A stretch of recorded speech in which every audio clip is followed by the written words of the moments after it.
అందరికీ praise lord. June 15 ఈరోజు దేవుని వాగ్దానము. బుద్ధి వివేకములు గల హృదయమును నీకిచ్చుచున్నాను. 1 రాజులు 3:12. దేవుడు నిన్ను ప్రేమించి నీ వయసుకు మించిన స్థలములో నిన్ను నిలిపినప్పుడు నీకు కావలసిన సమయోచితమైన జ్ఞానమును అనగా బుద్ధి వివేకములు గల హృదయమును కూడా అనుగ్రహిస్తాడు.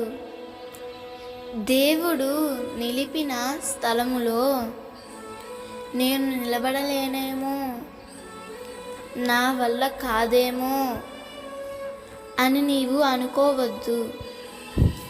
ఎందుకంటే సొలొమోనును నిలబెట్టిన దేవుడు, బాలుడైన యిర్మీయాను నిలబెట్టిన దేవుడు, చిన్నవాడైన దావీదును నిలబెట్టి వాడుకున్న దేవుడు నిన్ను కూడా వాడుకోగలడు.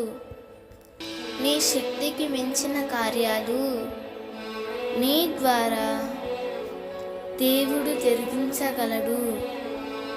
నీవు చేయవలసినదల్లా ఆయన చిత్తములో, ఆయన ప్రణాళికలో నిలబడి ఉండడమే. నీవు నిలిచి ఉంటే దేవుని కార్యాన్ని చూడగలుగుతావు. దేవుని సహాయమును సమృద్ధిగా పొందుకోగలవు. దేవుడు ఈ వాగ్దానము నీ జీవితంలో నిశ్చయముగా నెరవేర్చునుగాక. ఆమేన్.